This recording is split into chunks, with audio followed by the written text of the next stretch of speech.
está compartido el link que no hace falta que les comparta en general. Les puedo decir, ya está subida a tal clase y ya está, porque ustedes ya saben que entran a ese canal y listo. ¿Sí? O sea, se suscriben al canal de YouTube y ya está. ¿Sí? De hecho, hay gente suscripta que no es de la materia, así que suscríbanse. ¿Sí? Eh, entonces, en el canal voy subiendo las clases, les envié un anuncio un poquito largo, pero les puse importante para que lo lean, les pido que lo lean, eh, porque ahí les estuve contando, para los que no están enterados también, todo lo que pasó y toda la trastienda de lo que pasa en cuanto a las dificultades para subir los videos. De todas maneras, me interesa comentarles esto. Siendo las clases no presenciales, la idea es poder generar un poco más de recursos para paliar la imposibilidad de que las clases sean presenciales. Ahora, lo que yo les comparto en pantalla en cuanto a los PowerPoint que tienen tanto el contenido del libro como contenido que yo agrego a eso, eh, siempre vamos a hablar de los contenidos del libro seguro, ¿sí? Así que si hay alguien que no pudo ver el PowerPoint, lo ve luego en la grabación del video, si esa parte del PowerPoint no se grabó, como pasó en la última clase, que hay partes no grabadas por problemas de ancho de banda de Internet, lo que se dice es lo que está en el libro. Entonces, si escuchan, tienen que poder, evidentemente, tomar apuntes. Algunos toman apuntes, otros no. Yo lo que les recomiendo es que estas clases, por más que se estén grabando y por más que vaya a compartir pantalla del, del PowerPoint, hagan como si no estuviera el PowerPoint, evidentemente véanlo, pero sepan tomar apuntes, ¿sí? No se queden con la facilidad de que les voy a compartir el PowerPoint por la pantalla, porque puede ser que no aparezca después, puede ser que no se grabe, ¿sí? Y no se los voy a mandar por correo o no los voy a subir al aula virtual. ¿Está? Ya demasiado con que les estoy compartiendo un PowerPoint donde la idea del PowerPoint es que tenga el esqueleto de los temas. Pero después hay que ir al libro, gente. Hay que ir al libro, hay que estudiar el libro, no de apuntes, del libro. No de los apuntes de Abeca. Hay que estudiar del libro. ¿Está? Y hay que acostumbrarse a estudiar de los libros, porque cuando sean profesionales van a tener que estudiar de los libros.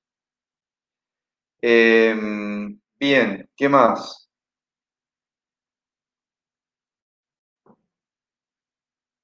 No recuerdo hasta dónde habíamos quedado con la última clase. De todos modos lo vamos a retomar, porque creo que de afectividad vimos poco, ¿verdad? Alguien que apriete la barra espaciadora. Sí, sí, vimos poquito. Ok. Entonces vamos a hacer un pequeño pantallazo de lo que vimos, de lo poco que vimos de afectividad la clase pasada. Seguimos con afectividad, no creo que lleguemos a memoria. No me pregunten por el examen porque todavía no sé. Eh, Ahora te doy la palabra, Patricia, espera un segundo.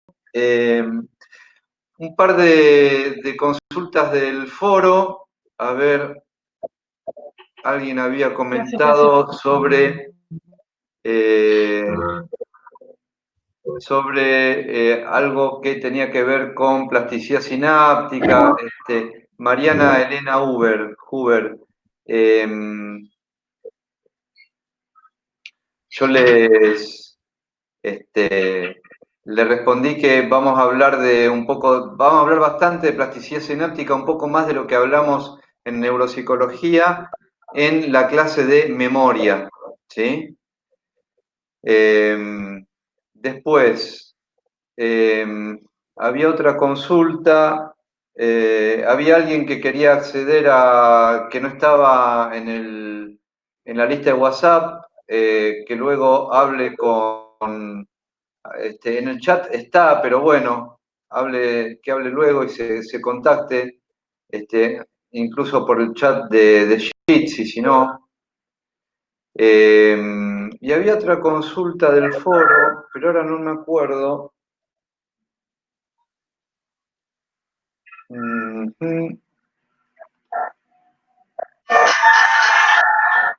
Mi consulta ya la empezó a responder la clase anterior, que tenía que ver un poco con plasticidad sináptica, profe.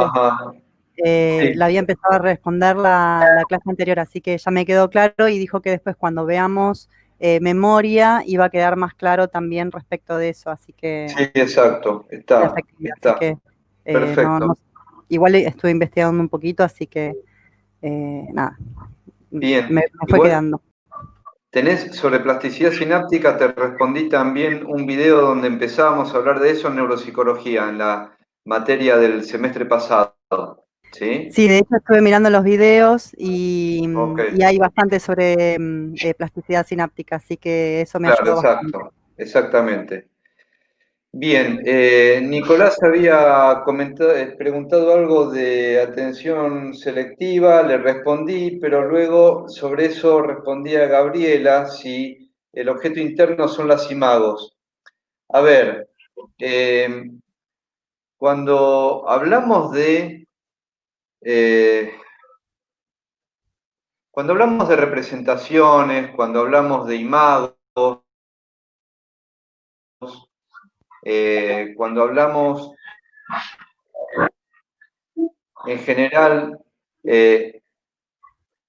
ese tipo de nomenclatura es más bien psicoanalítica, y ahí es lo que ocurre cuando estamos hablando desde el punto de vista biopsicosocial, donde siempre se entrelazan distintos planos y muchas veces la nomenclatura no es la misma o referimos con distintas palabras a un mismo fenómeno. Cuando yo les hablo de objeto interno, desde el punto de vista, desde lo biótico, estamos hablando de un pensamiento, de una idea, ¿sí? Entonces hablamos, por ejemplo, cuando hablemos de pensamiento, lo vamos a desarrollar un poco más, ¿sí? Pero, por ejemplo, una representación es una idea, ¿sí? Lo podemos tomar como un pensamiento. Un engrama anémico, una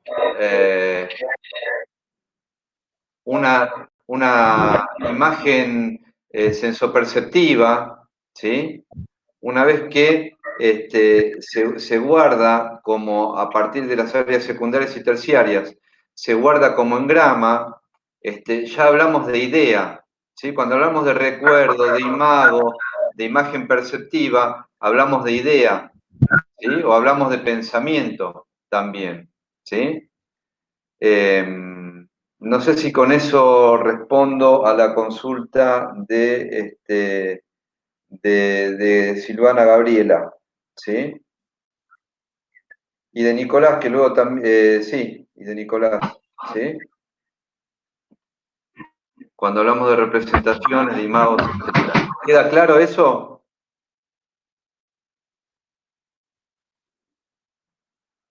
¿Quedó claro? Sí, profe. Sí, quedó claro. Sí, gracias. Bien. Bueno, somos 68 en este momento. Espero que Internet aguante, que nos aguante Internet. Voy a compartir la pantalla y vamos a empezar con afectividad. Ah, alguien quería hablar a todo esto. Y dije que esperara, le pedí que esperara. Era yo, pero ya está, gracias. ¿Ya está? ¿Segura? Sí, sí, gracias. Bueno. Bueno, voy a compartir pantalla. Díganme si la ven. ¿Ven la pantalla compartida? ¿Ven afectividad? Sí, se ve. Feliz. Sí, profe. Soy feliz. Sí, se ve. ¡Qué felicidad! ¿Con qué poco somos felices? Nosotros también somos felices con usted. Bueno, Es muchas verdad. gracias. Bien. Vamos a afectividad. Ah, miren, les puse una frasecita que me pareció re interesante. Hay otra frasecita después al final también. Sería aberrante aislar por completo nuestro campo y negarnos a ver no lo que en él es análogo, sino lo que está directamente conectado, en contacto, embargado con una realidad a la cual podemos acceder a través de otras disciplinas, otras ciencias humanas. Establecer estas conexiones me parece indispensable para situar adecuadamente nuestro dominio, incluso tan solo para orientarnos. Esto que parece tan interdisciplinario, de una época tan moderna, lo dijo Lacan en el Seminario 4, es decir, hace muchísimo tiempo, década del 60. Me pareció interesante para compartirles, porque justamente está hablando del enfoque biopsicosocial que tenemos presente en todo momento y donde, como ustedes saben, mi orientación como profesional, aparte de como docente, es sistémica y psicoanalítica. Por lo tanto, si tomo ejemplos o les comparto ejemplos, van a ser siempre, o en la mayoría de los casos, dentro del área donde me desenvuelvo mejor. Evidentemente, algunas cosas les podré comentar de cognitivo-conductual, por ejemplo, cuando sea menester, pero me voy a referir más a lo psicoanalítico y lo sistémico. Y me pareció interesante que uno de los principales referentes del psicoanálisis hable de un abordaje interdisciplinario. Bien, les voy a preguntar de vez en cuando si se está viendo y si seguimos conectados, porque evidentemente el vínculo tecnológico y no humano, sino tecnológico es un poco débil, así que les voy a pedir feedback o que me comenten si están conectados. ¿Siguen viendo la pantalla? Sí, se ve. Sí, se ve bien. Genial. Sí, sí, se ve. Bien, Sí, sí, a ver, entonces, vamos a ver si podemos avanzar un poquito más rápido. A mí me ven también, ¿no? Algunos en la tirita de abajo. No, yo no, No, profe. no, profe. No se ve. No, yo ahora estoy viendo una compañera. Ok, bueno. Bueno, sepan que, aunque esté compartida la pantalla, en algún momento se pueden ver, así que no se desnuden, porque puede llegar, o no, sí, qué sé yo. Hagan lo que quieran. Bien, entonces, vamos con afectividad. Según la definición del libro, es muy difícil definir la afectividad, ¿sí? Les pido, por favor, silencio en los micrófonos, no me hagan hacerlo a mí. Es complicado definir afectividad, ¿sí? Silencio en los micrófonos o lo silencio yo, pero la verdad que no está bueno, en serio. No, lo va a tener que silenciar usted porque no escuchan. Me parece un poco irrespetuoso, pero bueno. ¿Qué vamos a hacer? Es que no debe estar con la cámara. Bueno, los acabo de silenciar, así que listo.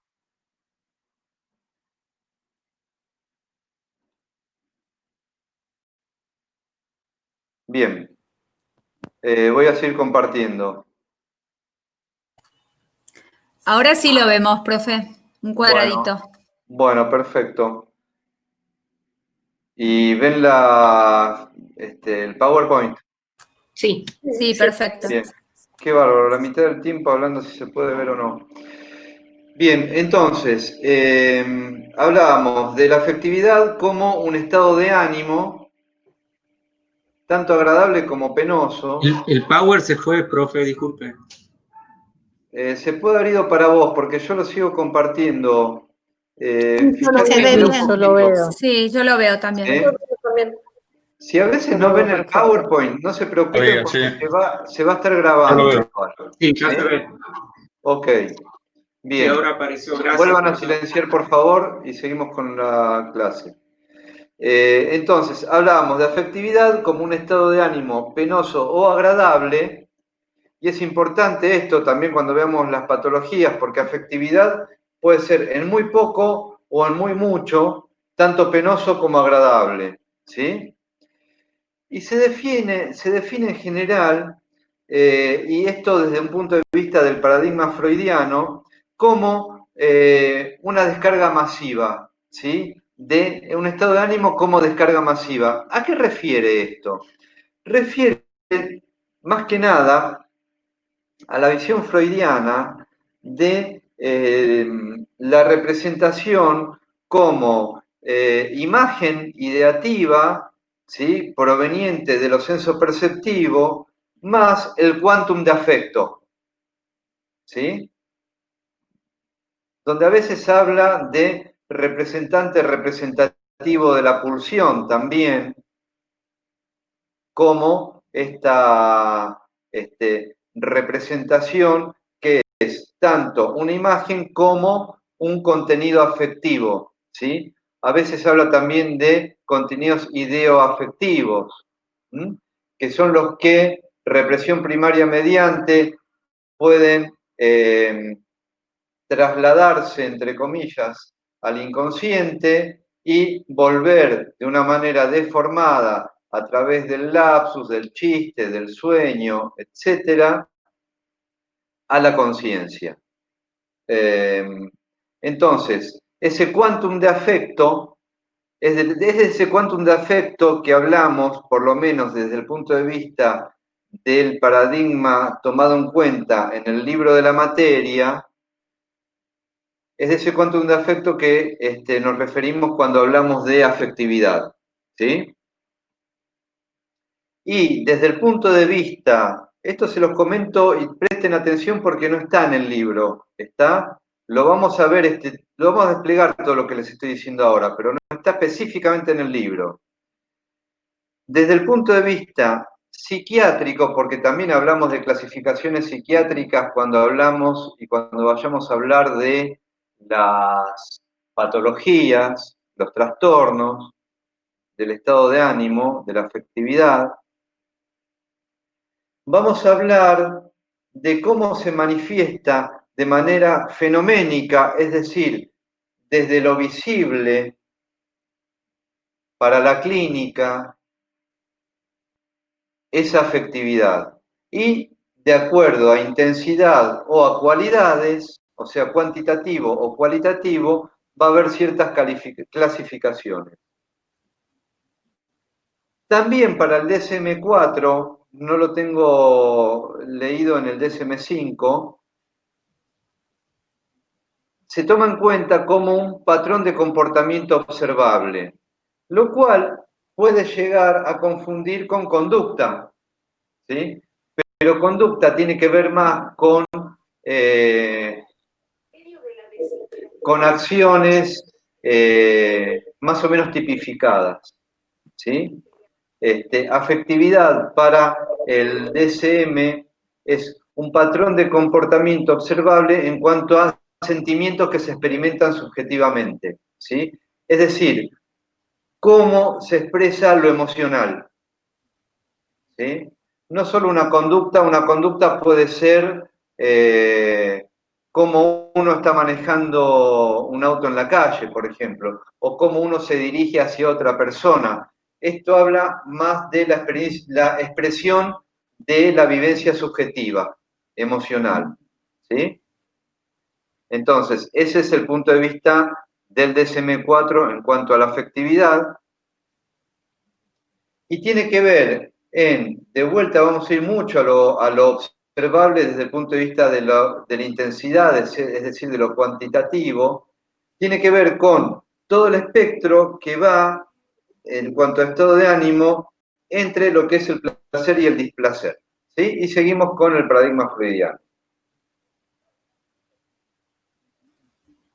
Por eso les decía que tiene que ver desde el punto de vista descriptivo con lo que es observable del comportamiento emocional y cómo eso se manifiesta desde el punto de vista cuantitativo en cuanto a la intensidad.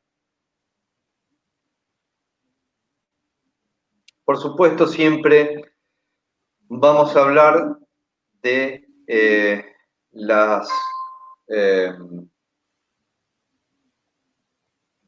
esas manifestaciones están originadas tanto desde el punto de vista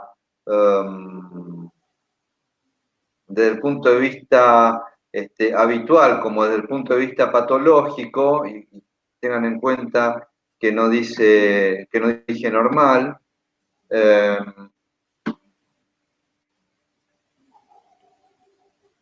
Son tomados en cuenta causados por factores bióticos, psíquicos y sociales. No sé por qué ahí dice físicos en vez de bióticos. Y vamos a ver por qué bióticos cuando veamos las bases neurofuncionales. Otra aclaración que les quería hacer en cuanto a la conceptualización de afecto, como siempre les digo, vamos al concepto, desplegamos un poco el concepto, una vez que tenemos un poco desplegado el concepto, vamos a las bases neurofuncionales, vamos a la función, una vez que tenemos la función y recién ahí vemos los trastornos y vemos alguna cosa más de la clínica. Para los que espero que sean varios, han ya tenido acercamiento a Freud, alguno que no haya visto Conversión, Desplazamiento y Transformación del Afecto, ¿me lo puede decir en este momento? Yo no lo vi, profe. Yo tampoco lo vi. Yo no lo vi tampoco. No, yo también, No. conversión, desplazamiento, pero no transformación. No, yo no lo vi. Ok, bueno, yo les recomiendo lo siguiente. Hay un libro, ahora no recuerdo bien cómo se llama, pero se ve en el primer año de vuestra carrera, algo así como Fundamentos de Psicología, donde ven todas las corrientes psicológicas, o Fundamentos de, sí, creo que es Fundamentos de Psicología, no recuerdo bien. Por esa materia pasaron todos ya. ¿Sí? Vuelvan a ese libro. ¿El de Cosmo?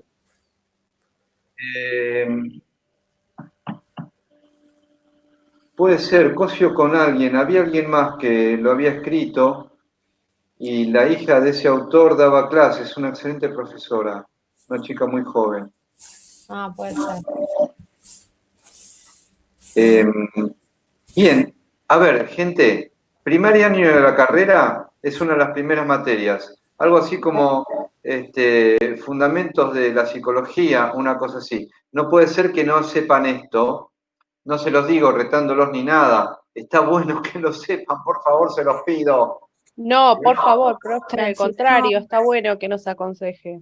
La verdad yo no lo tengo Francisco. visto, pero lo voy a A ver, buscar. si dicen que no lo tienen visto, no lo digan más en serio, porque lo tuvieron que haber visto en esa materia, ¿sí? Entonces, les Francisco, cuento. perdona que te interrumpa. Sí, Algunos venimos de otras carreras y quizás no lo vimos en profundidad, lo vimos muy superficialmente, lamentablemente, y es una de las materias que nos han dado por aprobada. bueno, Sí, averigüen sí, y a mí me léanlo. pasa lo mismo. Bueno, averigüen y léanlo, ¿sí? Consejo. Entonces, les comentaba, para Freud,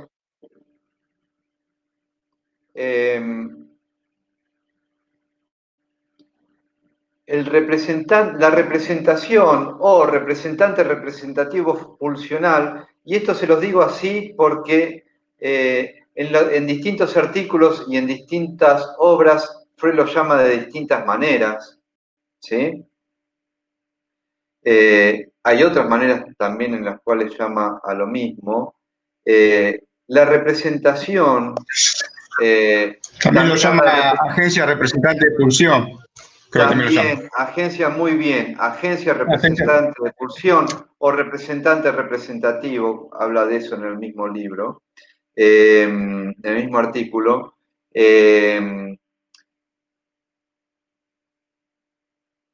O representación cosa o representación palabra, siempre va a estar hablando, como les decía al principio, de una imagen ideativa, es decir, de una representación desde el punto de vista de lo que ustedes conocen como gnosia, ¿sí? La imagen como gnosia, ¿sí? Es decir, una imagen auditiva, una imagen visual, una imagen olfativa, ¿sí?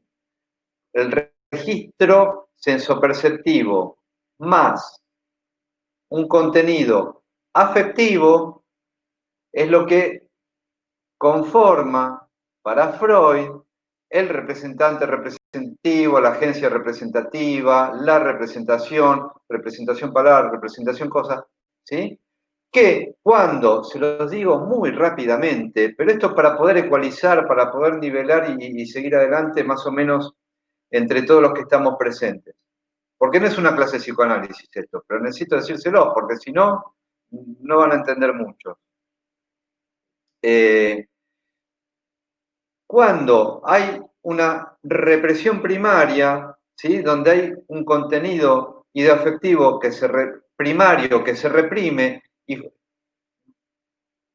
queda en el inconsciente, y luego, por decirlo muy rápido, funciona como un imán cuando va a atraer representaciones que la conciencia reprime por el juicio de realidad y por la vergüenza o lo que esté ocurriendo, que es un contenido que no puede ser procesado adecuadamente o puesto en juego en el vínculo en ese momento, o no puede ser pensado y es reprimido,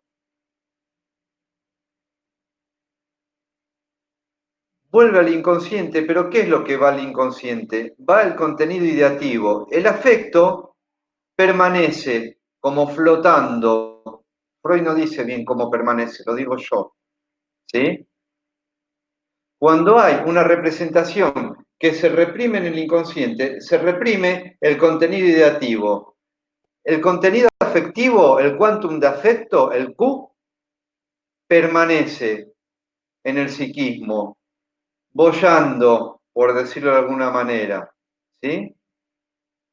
Cuando esa energía, contenido emocional, quantum de afecto, inerva, dice Freud, inerva un órgano, por ejemplo un músculo, se produce una conversión. Eso es lo que se llama la conversión histérica, Síntoma, el ¿no? síntoma histérico, ¿sí? ¿El síntoma tiene que ver? Es lo que estoy comentando. A ver, vía de formación de síntomas es largo, ¿eh? Pero estoy comentándoles qué tiene que ver el afecto en todo esto. Claro. Pues tendríamos que hablar de fantasías primarias, etc. El afecto que queda flotando porque no se reprime el afecto. El afecto y la representación, la única vez que se reprime es en la representación primaria, primordial. Luego, las distintas representaciones, de lo que se reprime de las distintas representaciones, es el contenido ideativo, el quantum de afecto permanece, ¿sí? En el psiquismo. Cuando en el síntoma histérico va a inervar, esa energía se va a un músculo, no se los puedo decir de otra manera. Entonces se produce, por ejemplo, una parálisis histérica, ¿sí? El famoso caso Anao, ¿sí? Cuando ese quantum de afecto, ese Q, se desplaza entre distintas ideas en la conciencia o en el preconsciente, se produce el desplazamiento. Típico, por ejemplo, del síntoma obsesivo, ¿sí? donde se carga de afecto cierta idea, dejé la llave del gas prendida o apagada, dejé la llave del gas prendida o apagada, o la rumia mental, o pasar de una idea a otra, una idea a otra, una idea a otra, una idea a otra. ¿Sí? Está muy bien desarrollado luego por Lacan en El fantasma de la obsesión. Esto de no poder dejar de pensar, ¿sí? Ese quantum de afecto va energizando, por decirlo de alguna manera, va despertando, va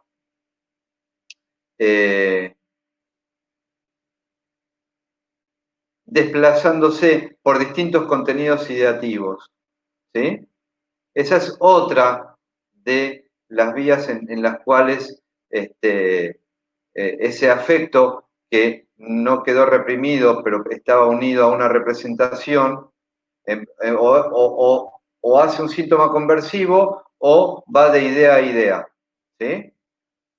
Pone la piedra, saca la piedra cuando vean El hombre de las ratas, por ejemplo. Se liga a otras representaciones.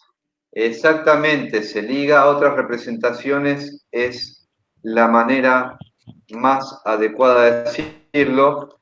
No quiero utilizar tantas palabras técnicas para los que no los vieron, pero sí, es exactamente eso. Estaba ligada a una representación que se reprime, ¿sí? Se reprime la representación, pero se desliga el quantum de afecto. Entonces ese quantum de afecto no puede permanecer libre ahí solo, tiene que ir a algún lugar. Entonces se liga a otra representación o inerva un órgano o un músculo, ¿sí? El famoso llamado el cuerpo habla, profe.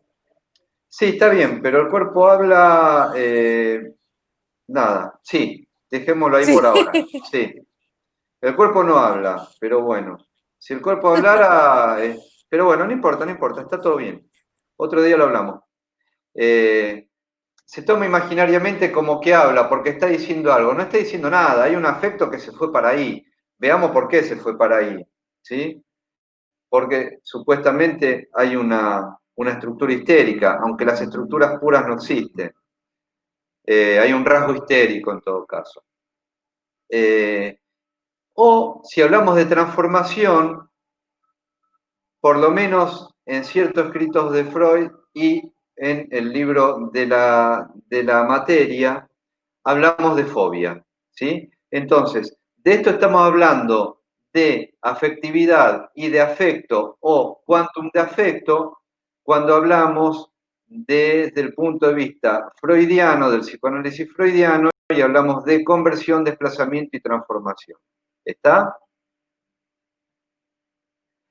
Que luego no es lo mismo que los destinos de la pulsión, que es otra cosa. ¿Estamos? Son cosas diferentes. Afecto, instinto y pulsión son cosas diferentes. Ya hablamos de pulsión en clases pasadas. Bien. ¿Queda claro hasta acá más o menos lo que comenté? Perfecto. Sí, ¿Alguna pregunta hasta acá? Sí, ¿qué diferencia hay entre la fobia y el desplazamiento? Porque pensé que también era la fobia un desplazamiento. Está buena la pregunta. Y ¿sabes qué? No te la voy a contestar totalmente. Qué tipo jodido. No, da para más. Okay. Algunos comentan que la fobia, desde el psicoanálisis lacaniano se dice que la fobia es una plataforma giratoria entre la obsesión y la histeria, en los primeros desarrollos de Lacan. Pero,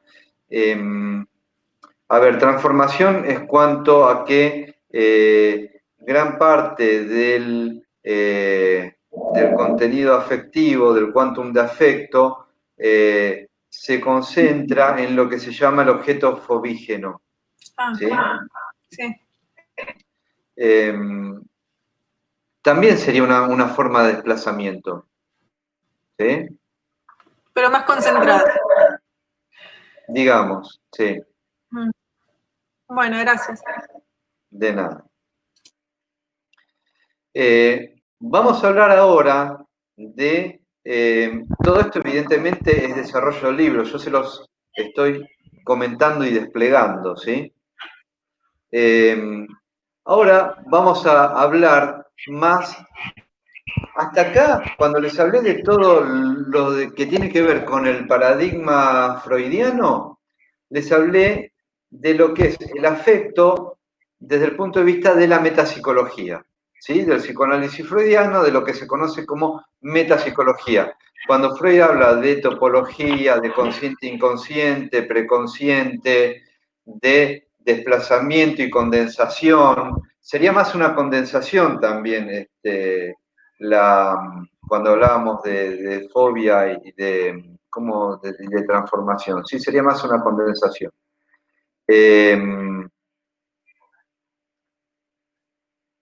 Cuando hablamos de quantum de afecto y de afecto desde el punto de vista freudiano, hablamos de la metapsicología freudiana, de todo lo que pasa con el afecto en el aparato psíquico como lo concibe Freud, ¿sí?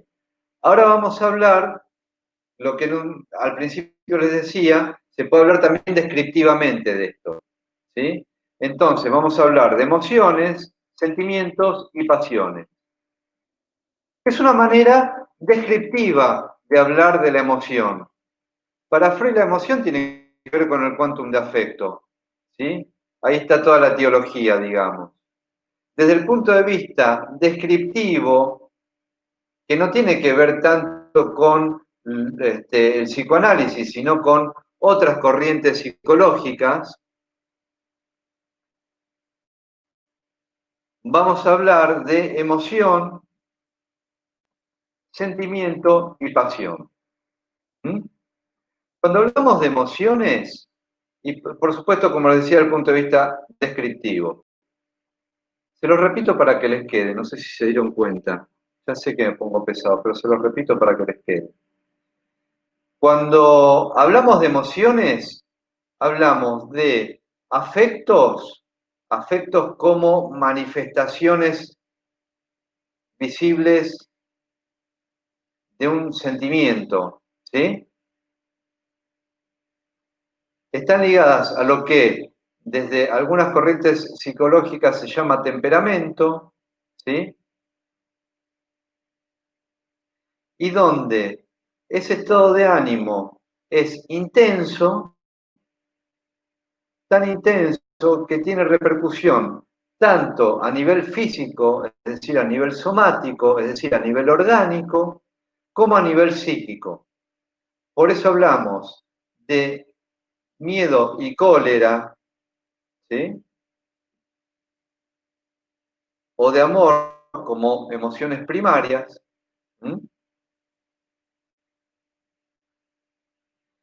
Y de emociones secundarias, pero que también tienen que ver con el temperamento y que también tienen esa intensidad, como el disgusto, la pena, la alegría, la satisfacción, el optimismo. Tú puedes, sigue adelante.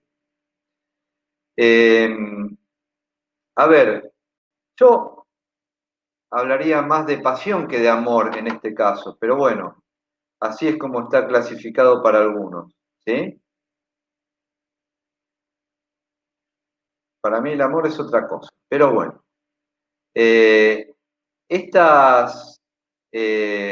Todas estas vivencias afectivas tienen que ver con achicamiento del yo en el miedo o expansión del yo en la cólera y el amor desde el punto de vista de lo expresivo. ¿Sí? Eso en cuanto a las emociones primarias. Las secundarias no son tan elocuentes, digamos, pero también tienen que ver con el temperamento, tienen que ver con lo más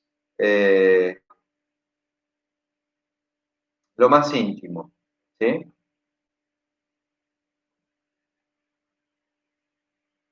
Si hablamos de sentimientos, ya estamos hablando de emociones, pero que tienen que ver con procesamientos ideativos.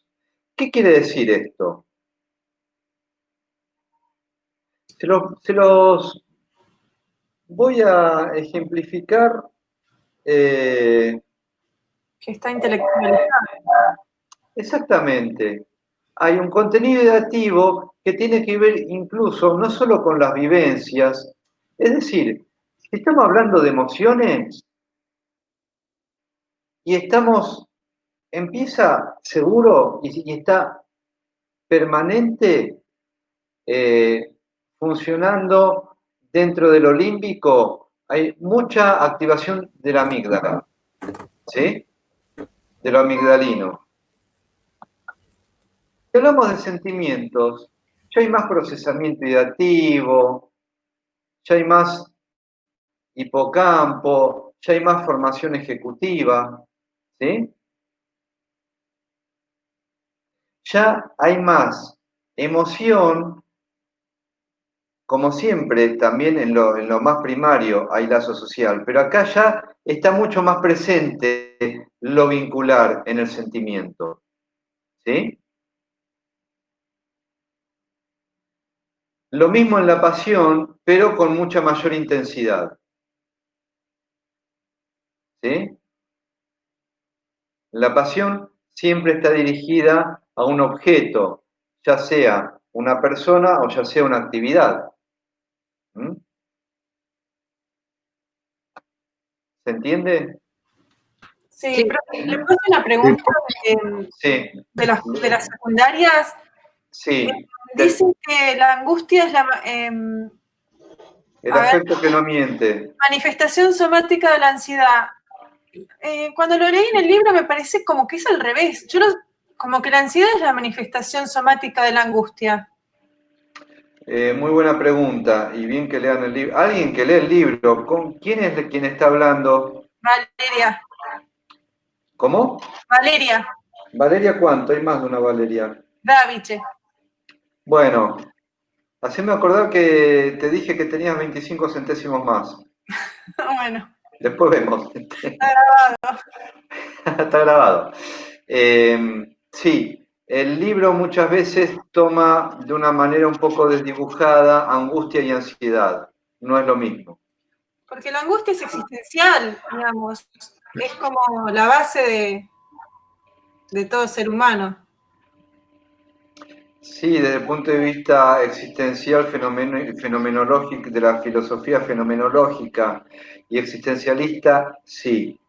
Desde el punto de vista del psicoanálisis es otra cosa, ¿sí? La angustia no tiene que ver con la manifestación somática de la ansiedad para mí. Eso es lo que dice el libro y si ustedes lo recuerdan de esa manera o lo sostienen, está bien, ¿sí? Para mí es otra cosa, ¿sí?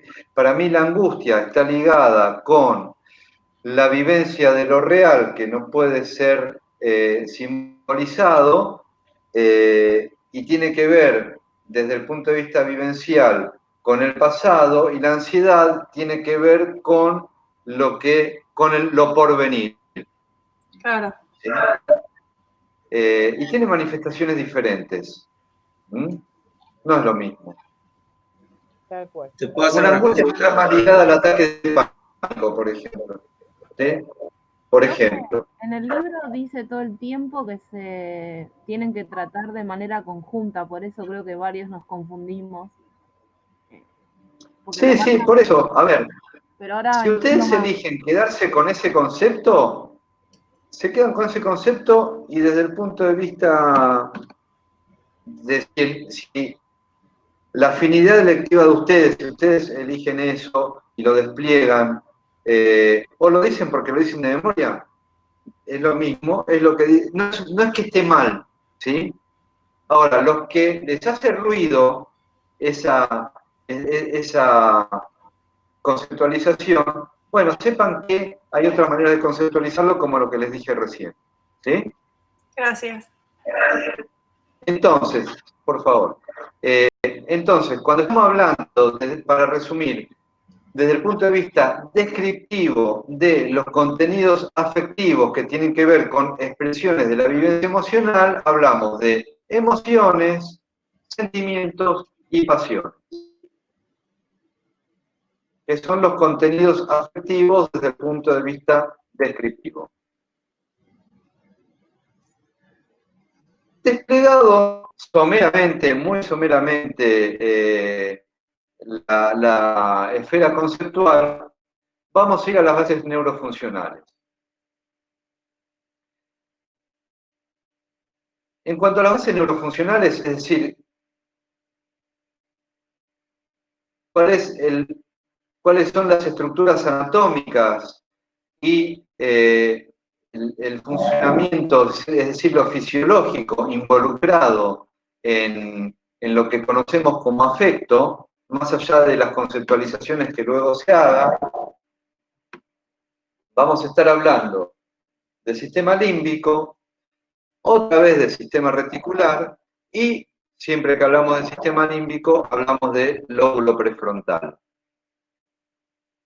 Sistema límbico implica hablar de las conexiones hipotálamo-hipofisiarias, que lo hemos visto también cuando hablamos del sistema endocrino,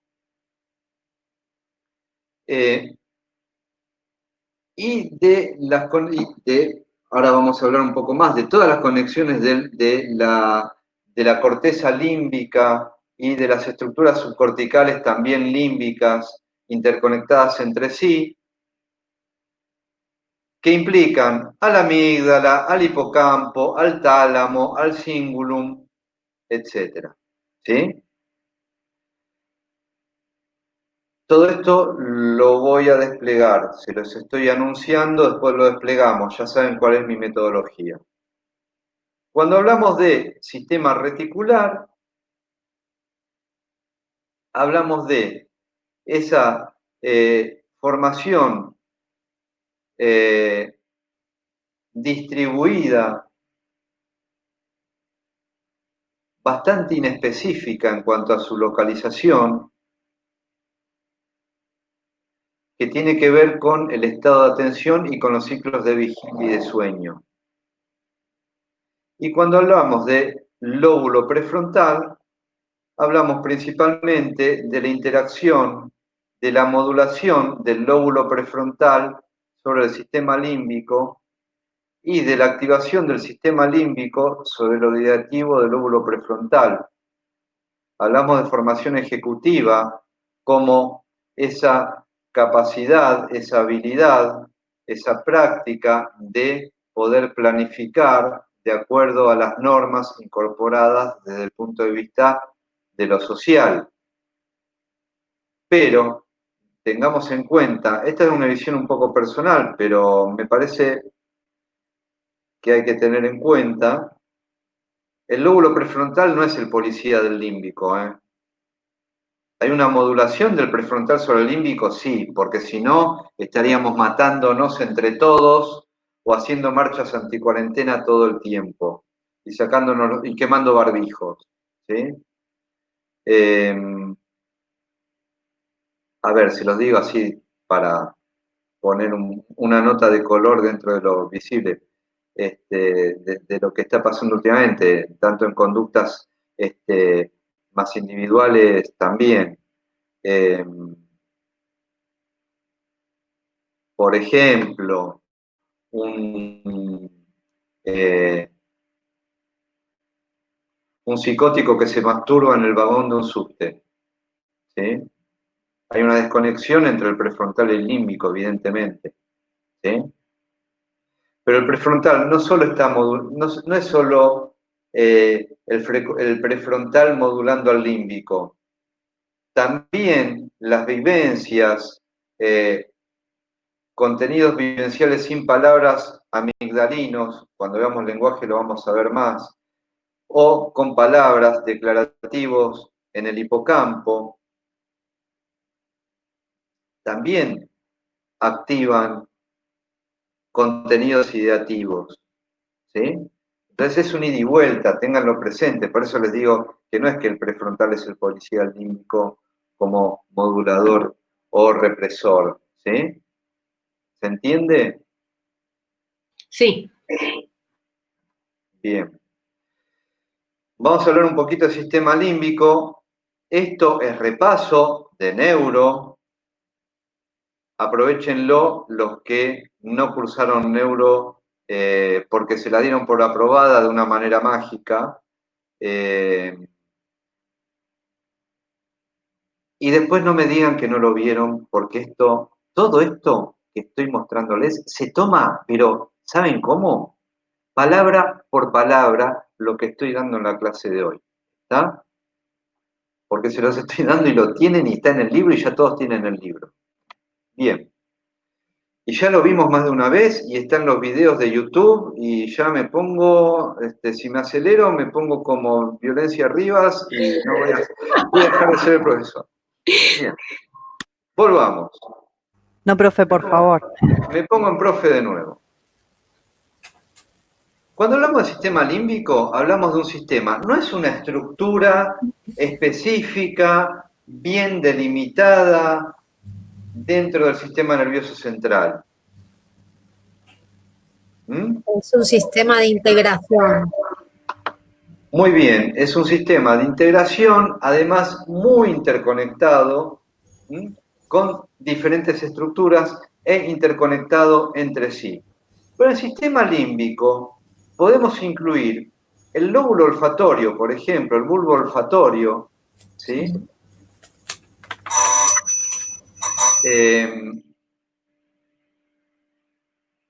Del cual no hemos hablado, pero que tiene que ver con todo el procesamiento sensoperceptivo de lo olfativo. El lóbulo límbico, áreas de Brodmann 23, 24, 29, 30, 35, 28, 38 y otras. Estas áreas son áreas de corteza, ¿sí? Son áreas que están alrededor de ¿qué? ¿Qué es esto? El giro cingulado. No, el giro cingulado está acá. El cuerpo calloso. El cuerpo calloso. El cuerpo calloso, muy bien. Muy bien, el cuerpo calloso que une ambos hemisferios, ¿sí? Por arriba del cuerpo calloso hay estructuras de sustancia gris corticales, por ejemplo el giro cingulado, ¿sí? El septum, etc.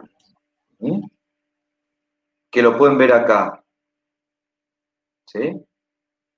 Y estaría acá también, ¿sí?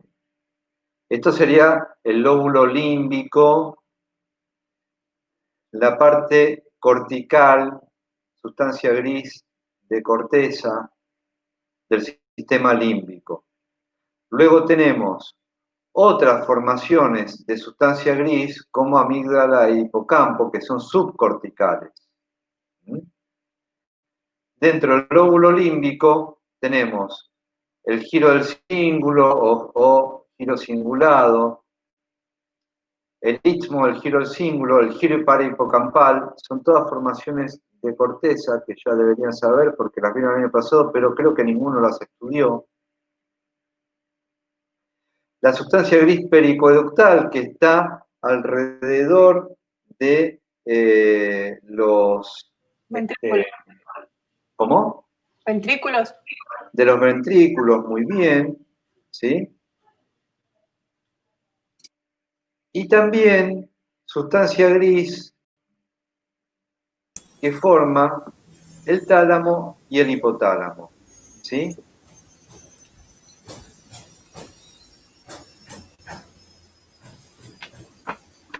Acá lo pueden ver menos esquemáticamente, ¿sí? Acá estamos hablando de la corteza cingulada, ¿sí? Estas son las dos amígdalas, corteza a cada lado, evidentemente, hemisferio izquierdo y hemisferio derecho, tálamo, hipocampo, contiguo a amígdala. Recuerden, hipocampo, formación de sustancia gris contigua a amígdala. Cuerpo tubérculo mamilar, formix, todas estas son formaciones de sustancia gris, tanto corticales como subcorticales, que conforman el sistema límbico y que están tan interconectadas que forman ciertos circuitos, por ejemplo, el que describió Papez, ¿sí? El famoso circuito de Papez. De efectividad, claro.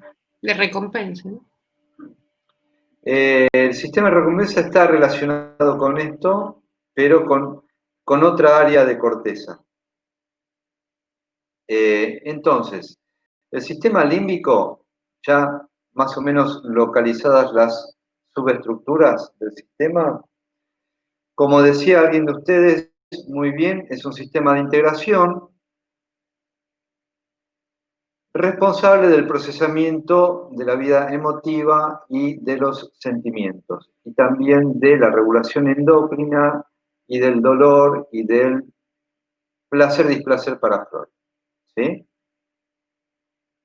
También relacionado, como hemos visto, con la motivación, con la atención, como vamos a ver también con la memoria. Por eso les dije, recuerden, amígdala y hipocampo están contiguos, porque acá está la memoria no declarativa y acá está la memoria declarativa.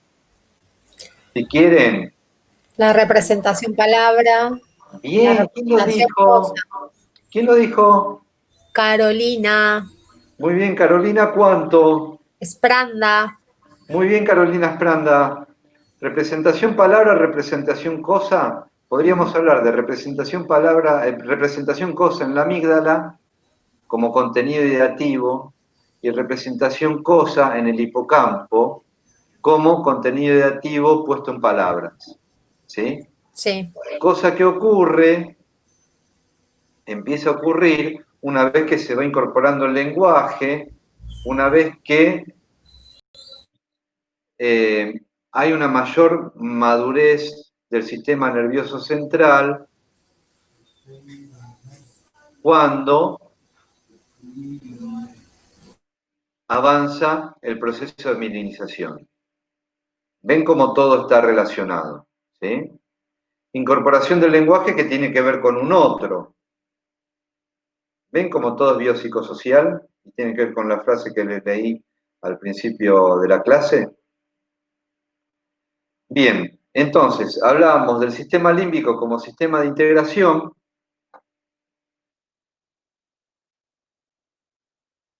Con estructuras interconectadas. Para el afecto y la memoria principalmente se conectan el cíngulo, el tálamo, el hipotálamo y el hipocampo. Recuerden cuando hablamos de hipocampo, lo veíamos recién, hipotálamo cuando hablábamos de sistema endocrino, y acá pueden empezar a entender cómo lo emocional influye sobre lo endocrino, ¿sí? Conexiones con sistema reticular, en cuanto a la expresión de la emoción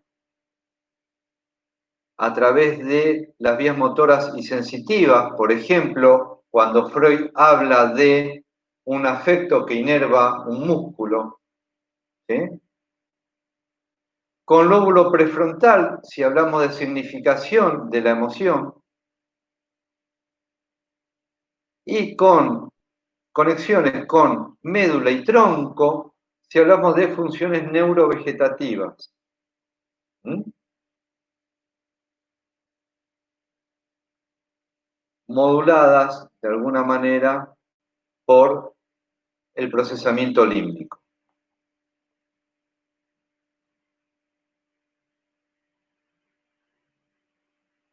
Si desplegamos un poco más,